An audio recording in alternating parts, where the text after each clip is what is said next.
안녕하십니까. 문재인 대통령은 북한의 만행으로 처참한 죽임을 당한 공무원 A씨 아들에게 답장을 보냈습니다. 그러나 유가족들은 형식적이고 원론적인 답변이라며 실망하고 있다는 얘기를 전해드리겠습니다. 대통령의 답장 내용은 다음과 같습니다. 내게 보낸 편지를 아픈 마음으로 받았습니다.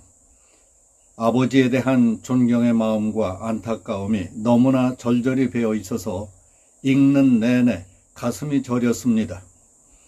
깊은 위로의 마음을 전합니다. 아버지를 잃은 아들의 심정을 깊이 이해합니다. 나뿐만 아니라 대한민국 국민 모두 아버지 일로 많이 상심하며 걱정하고 있습니다. 진실이 밝혀져서 책임을 물어야 할 것은 묻고 억울한 일이 있었다면 당연히 명예를 회복해야 한다는 한 마음을 갖고 있습니다. 지금 해경과 군이 여러 상황을 조사하며 총력으로 아버지를 찾고 있습니다. 모든 과정을 투명하게 진행하고 진실을 밝혀낼 수 있도록 내가 직접 챙기겠다는 것을 약속드립니다. 아드님도 해경의 조사와 수색 결과를 기다려주길 부탁합니다. 이렇게 돼 있었습니다.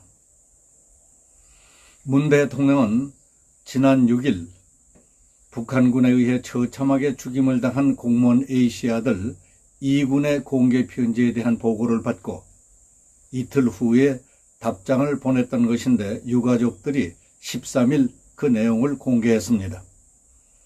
문 대통령의 답장이 유가족들에게 전달된 뒤 A씨의 형 이래진 씨는 언론 인터뷰에서 대통령 편지가 도착했을 때에는 먹먹한 마음에 뜯어보는 것도 망설여졌습니다. 막상 그 내용을 보니 실망감과 허탈한 마음이 앞섰다고 밝혔습니다. 그는 죽은 사람의 아들이 절규하는 마음으로 쓴 편지에 대한 답장이라고 생각하기 어려웠다. 동생의 죽음이 무시당한 기분이 들었다고 말했습니다.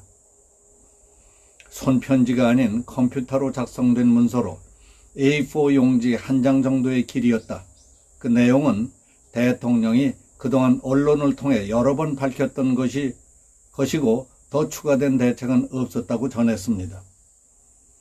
문 대통령의 답장이 피살된 공무원 아들에게 타이핑 후 전자 서명한 것이었다는 것과 관련해 논란이 일자 청와대는 대통령의 서한은 먼저 메모지에 직접 쓰고 비서진이 받아서 타이핑을 한 뒤에 전자 서명하는 과정을 거친다고 밝혔습니다.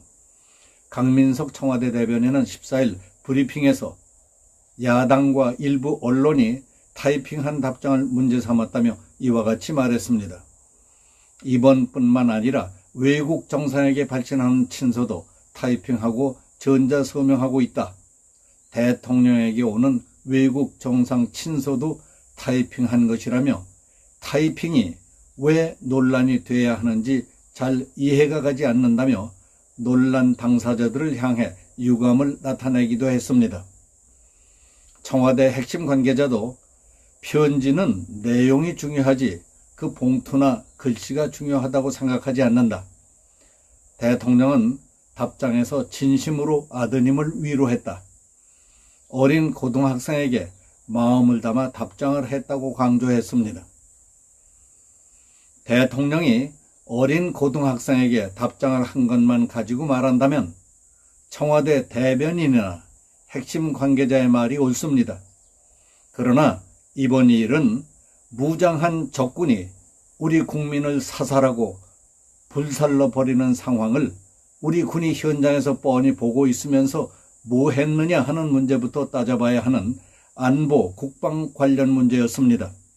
현장에서 직접 보고 듣고 파악한 상황을 보고하고 지침을 받는 과정이 얼마나 신속하게 효과적으로 이루어졌느냐, 군의 대비태세를 어떻게 했느냐, 대국민 발표나 담화를 통해 납득할 수 있도록 설명을 했느냐 하는 차원에서 거론됐어야 할 문제라고 생각하는 겁니다.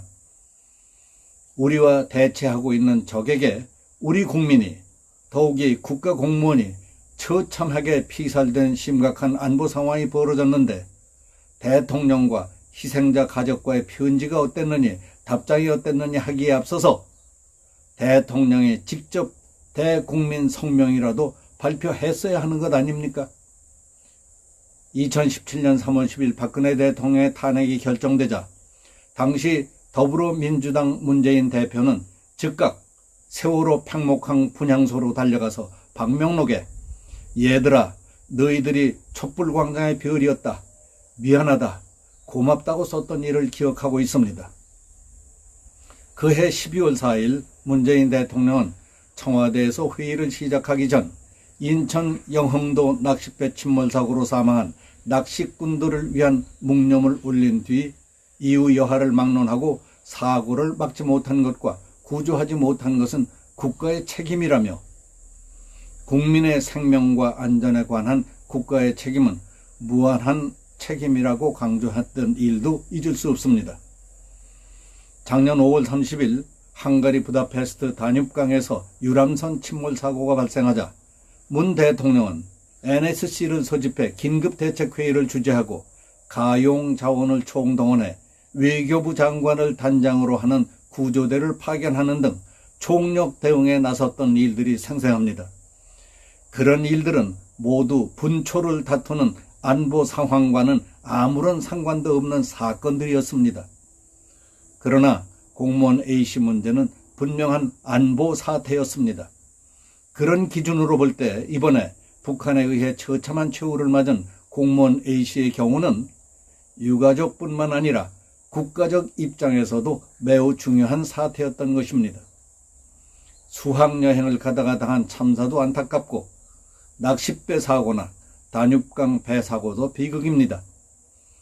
그러나 북한의 만행으로 처참하게 사망한 A씨의 경우는 무장한 적군이 죄 없는 민간인인 우리 국민을 참혹하게 사살한 뒤 불살라버린 적의 도발 행위이자 안보 사태 아니었습니까? 위에서도 말씀드렸지만 문 대통령은 국민의 생명과 안전에 관한 한 국가의 책임은 무한 책임이라고 늘 강조해 왔습니다. 그런데 유족들의 입장에서 느끼기에, 아니 일반 국민이 느끼기에도 이번 일에 대해서는 왜 열의가 느껴지지 않느냐 하는 말 아닙니까? 더구나 영해 접경 해역에서 적군에 의해 저질러진 도발 행위에 그렇게 뜨뜻 미지근할 수가 있겠느냐 하는 비판이 없다면 말이 되겠습니까? 오늘 여기서 마치겠습니다. 감사합니다.